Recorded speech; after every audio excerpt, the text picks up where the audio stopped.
Assalamualaikum warahmatullahi wabarakatuh.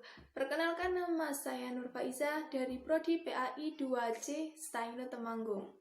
Di sini saya akan menjelaskan mengenai mata kuliah Psikologi Pendidikan dengan judul Proses Perkembangan dan Hubungannya dengan Proses Belajar. Yang pertama-tama saya akan menjelaskan mengenai definisi perkembangan itu sendiri. Perkembangan adalah setiap organisme, baik manusia ataupun hewan, pasti mengalami peristiwa perubahan, bukan? Nah, perkembangan ini meliputi seluruh bagian dengan keadaan yang memiliki oleh organisme tersebut, baik yang bersifat konkret maupun juga bersifat abstrak. Jadi, arti peristiwa perkembangan itu khususnya perkembangan manusia tidak hanya tertuju pada aspek psikologisnya saja, tetapi juga aspek biologisnya. Secara singkat, perkembangan atau development adalah proses atau tahapan pertumbuhan ke arah yang lebih maju. Pertumbuhan sendiri atau growth berarti tahapan peningkatan sesuatu dalam hal jumlah, ukuran, dan arti pentingnya. Pertumbuhan juga berarti sebuah tahapan perkembangan atau a stage of development. Perkembangan merupakan rentetan perubahan jasmani dan rohani manusia menuju ke arah yang lebih maju dan sempurna. Pertumbuhan berarti perubahan kuantitatif yang mengacu pada jumlah, besar, dan luas yang bersifat konkret.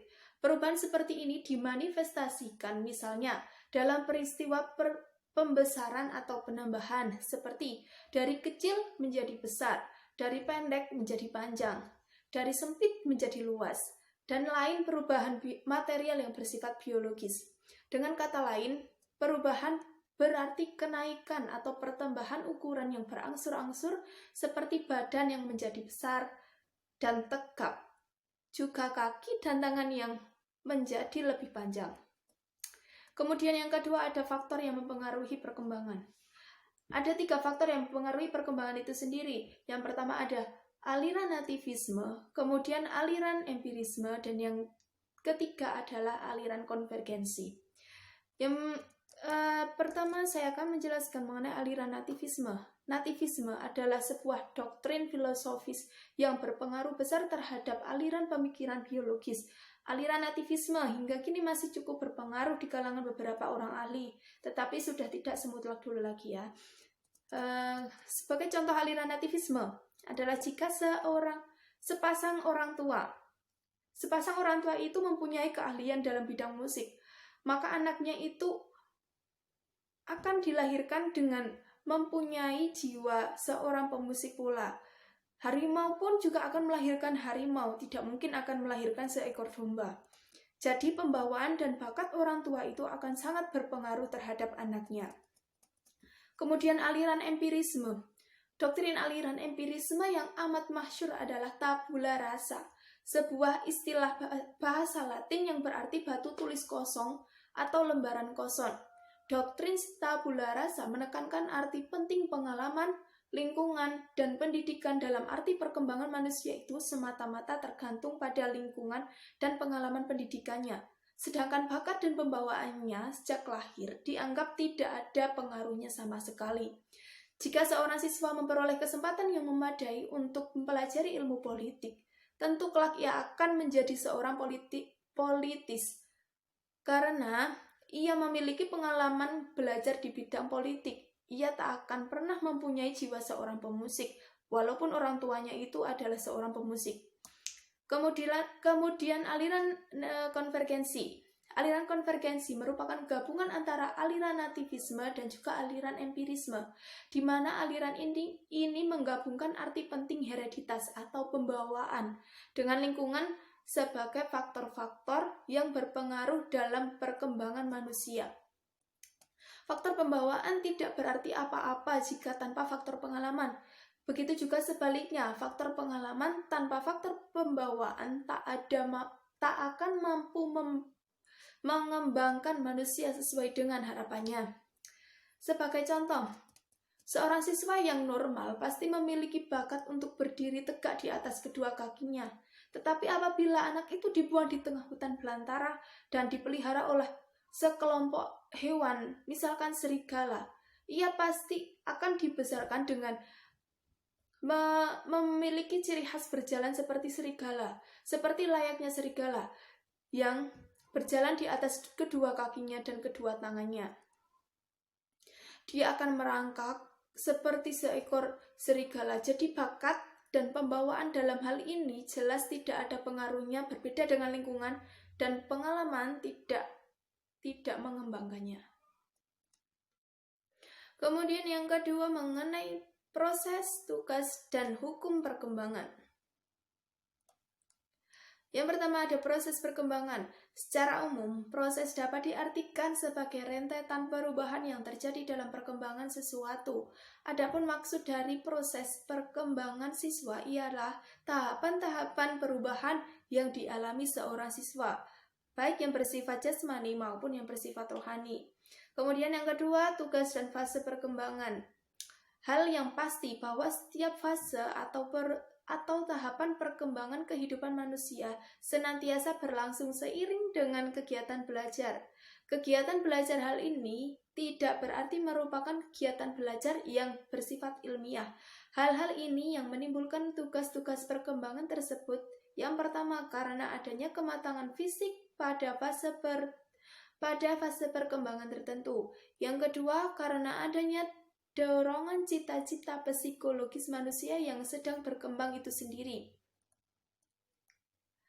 Kemudian yang terakhir atau yang ketiga, karena adanya tuntutan kultural masyarakat di sekitar.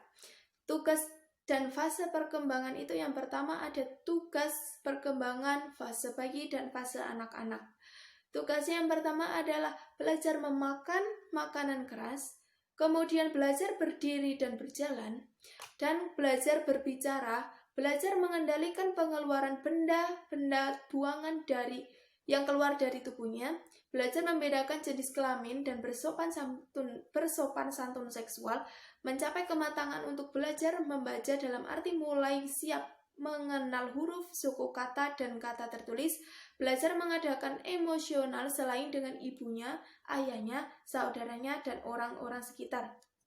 Dan yang terakhir, belajar membedakan hal yang baik dan hal yang buruk. Kemudian yang kedua ada tugas perkembangan fase anak.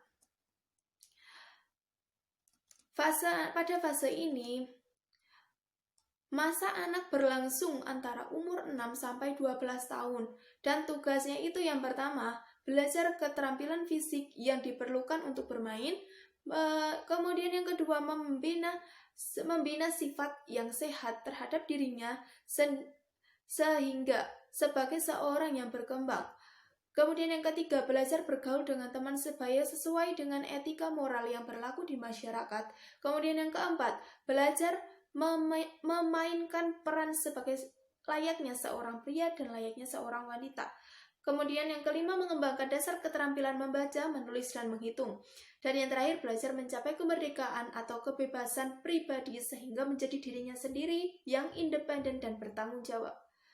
Kemudian yang ketiga ada tugas perkembangan fase remaja. Sub-sub masa perkembangan remaja adalah yang pertama, sub perkembangan prepuber selama kurang lebih 2 tahun sebelum masa puber.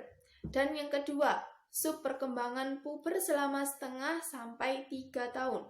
Kemudian yang ketiga, sub perkembangan propuber, yakni saat perkembangan biologi sudah lambat, tapi masa terus berlangsung pada bagian organ-organ tertentu. Tugas daripada fase perkembangan remaja ini yang pertama ada mencapai pola hubungan baru yang lebih matang dengan teman sebayanya yang berbeda jenis kelamin. Yang kedua, mencapai peranan sosial sebagai layaknya seorang wanita dan layaknya seorang pria. Kemudian yang ketiga, keinginan menerima dan mencapai tingkah laku sosial tertentu yang bertanggung jawab. Dan yang keempat, mencapai kemerdekaan atau kebebasan emosional orang tua dan orang dewasa lainnya dan mulai menjadi seorang personal. Kemudian yang kelima, mempersiapkan diri untuk mencapai karir. Yang keenam, mempersiapkan diri untuk masuk ke dunia perkawinan dan berkeluarga. Dan yang terakhir, memperoleh seperangkat nilai dan sistem etika sebagai pedoman bertingkah laku dan mengembangkan ideologi untuk keperluan kehidupan kewarganegaraannya. Yang keempat ada tugas fase perkembangan dewasa. Masa dewasa ini mulai dari umur 21 tahun hingga umur 40 tahun. Dan tugas daripada fase perkembangan dewasa ini yang pertama mulai bekerja mencari nafkah, memilih teman atau pasangan hidup berumah tangga. Yang ketiga, mulai memasuki kehidupan rumah tangga. Yang keempat, belajar hidup bersama pasangannya dalam rumah tangga. Yang kelima, mengelola tempat tinggal. Yang keenam, membesarkan anak, terutama anaknya sendiri, dengan menyediakan fasilitas yang memadai. Yang terakhir ada menerima tanggung jawab keluarga negaraannya. Yang kelima, tugas perkembangan setengah baya. Masa middle age atau masa setengah baya ini adalah masa berlangsung antara usia 40 hingga 60 tahun. Konon katanya, di kalangan tertentu, pria dan wanita yang sudah menginjak umur 40 tahun ke atas sering dijuluki sebagai seorang yang mengalami pubertas kedua. Julukan ini timbul karena mereka senang lagi bercolek, suka bersikap dan berbuat emosional atau mudah marah, dan bahkan jatuh cinta lagi. Adapun tugas dari fase perkembangan ini, yang pertama, mencapai tanggung jawab sosial dan kewarganegaraannya secara lebih dewasa. Kemudian membantu anak yang berusia belasan tahun, khususnya anaknya sendiri, agar berkembang menjadi orang dewasa yang berbahagia dan bertanggung jawab. Kemudian yang ketiga, mengembangkan aktivitas dan memanfaatkan waktu luang sebaik mungkin bersama orang dewasa lainnya. Yang keempat, menghubungkan diri sedemikian rupa dengan pasangannya sebagai orang pribadi yang utuh. Kemudian, menerima dan menyesuaikan diri dengan perubahan psikologis yang lazim terjadi pada masa setengah baya. Kemudian, mencapai dan melaksanakan penampilan yang memuaskan dalam karir. Kemudian yang terakhir, menyesuaikan diri dengan kehidupan orang-orang berusia lanjut. Kemudian yang terakhir, tugas perkembangan fase tua. Masa tua adalah fase berakhir kehidupan manusia. Masa ini berlangsung antara umur 60 tahun hingga sampai dia mati. Tugas dari perkembangan fase ini adalah yang pertama-tama menyesuaikan diri dengan menurunnya kekuatan dan kesehatan jasmania. Kemudian yang kedua, menyesuaikan diri dengan keadaan pensiun dan berkurangnya income. Kemudian yang ketiga, menyesuaikan diri dengan kematian pasangannya dan membina hubungan yang tegas dengan para anggota kelompok seusianya. Kemudian membina pengaturan jasmani sedemikian rupa agar memuaskan dan sesuai dengan kebutuhannya. Baiklah, kemudian di sini saya akan menjelaskan mengenai hukum perkembangan itu sendiri. Perkembangan adalah patok generalisasi mengenai sebab dan akibat terjadinya peristiwa perkembangan dalam diri manusia. Yang pertama, hukum konvergensi. Perkembangan manusia pada dasarnya tidak hanya dipengaruhi oleh faktor pembawaan sejak lahir, tetapi juga oleh lingkungan pendidikannya. Kemudian yang kedua, hukum perkembangan dan pengembangan diri. Pada balita, wujud pertahanan diri itu berupa tangisan ketika lapar dan teriak yang disertai melempar batu ketika mendapat gangguan hewan atau orang yang ada di sekelilingnya. Kemudian berlanjut ke pengembangan diri. Naluri pengembangan diri pada anak antara lain memanifestasikan dalam bentuk bermain untuk mengetahui yang ada di sekitarnya. Yang ketiga, ada hukum masa peka.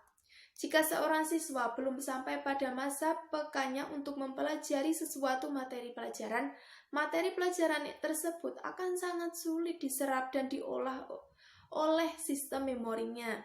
Kemudian yang keempat, ada hukum keperluan belajar. Keperluan belajar bagi proses perkembangan, terutama pengembangan fungsi-fungsi psikis tak dapat kita ingkari meskipun kebanyakan ahli tidak menyebutnya secara eksplisit. Yang kelima, ada hukum kesatuan anggota badan. Perkembangan panca indera, misalnya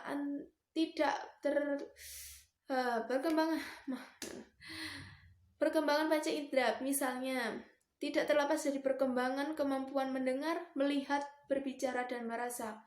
Kemampuan ini juga tidak terlepas dari perkembangan berpikir, bersikap, dan berperasaan. Kemudian yang keenam ada hukum tempo perkembangan. Setiap orang itu pasti memiliki tempo perkembangan masing-masing dengan kecepatan masing-masing pula. Kemudian yang ketujuh ada hukum irama perkembangan. Perkembangan manusia itu tidak tetap, terkadang ada naik dan ada kalanya turun juga. Kemudian yang kedelapan hukum rekapitulasi. Hukum rekapitulasi ini berisi doktrin yang mengadakan bahwa proses perkembangan individu manusia adalah sebuah mikrokosmik yang mencerminkan evolusi kehidupan jenis makhluk hidup dari tingkat yang paling sederhana ke tingkat yang lebih kompleks. Kemudian perkembangan psiki fisik siswa. Ada 3 perkembangan, yaitu perkembangan motor atau fisik siswa, kemudian perkembangan kognitif siswa, kemudian perkembangan sosial dan moral siswa. Yang pertama ada perkembangan motor atau fisik siswa. Proses perkembangan fisik anak berlangsung kurang lebih selama 2 dekade atau 2 dasawarsa. Kesemburan perkembangan atau spurt terjadi pada anak menginjak usia remaja antara 12 atau 13 tahun hingga 21 atau 22 tahun. Ada empat macam faktor yang mendorong kelanjutan perkembangan motor skills anak yang juga memungkinkan campur tangan orang tua dan guru dalam mengarahkannya. Pertama, ada pertumbuhan dan perkembangan sistem saraf. Kemudian yang kedua, pertumbuhan otot. Yang ketiga ada perkembangan dan perubahan fungsi kelenjar-kelenjar endokrin. Kemudian yang keempat ada perubahan struktur jasmani. Perkembangan kognitif siswa. Kemudian yang kedua ada perkembangan kognitif siswa. Menurut para ahli psikologi kognitif, pendaya guna kapasitas ranah kognitif manusia sudah mulai berjalan sejak manusia itu mulai mendaya gunakan kapasitas motor dan sensornya. Kemudian yang kedua, perkembangan sosial dan moral siswa. Pendidikan ditinjau dari sudut psikososial atau kejiwaan kemasyarakatannya adalah upaya penumbuh kembangan sumber daya manusia melalui proses hubungan interpersonal atau hubungan antar pribadi yang berlangsung dalam masyarakat yang sudah terorganisasi. Dalam hal ini masyarakat pendidik dan keluarga. Kemudian ada arti penting perkembangan kognitif bagi proses belajar anak.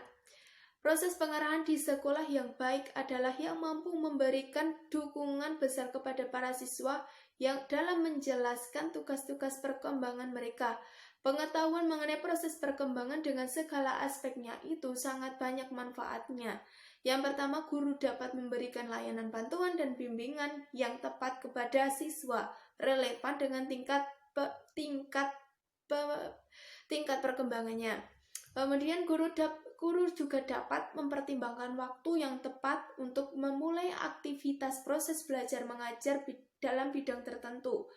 Upaya pengembangan fungsi ranah kognitif akan berdampak positif bukan hanya terhadap ranah kognitif sendiri, melainkan juga terhadap ranah efektif dan psikomotor dengan satu, mengembangkan kecakapan kognitif, yang kedua mengembangkan kecakapan afektif, dan yang ketiga mengembangkan kecakapan psikomotorik.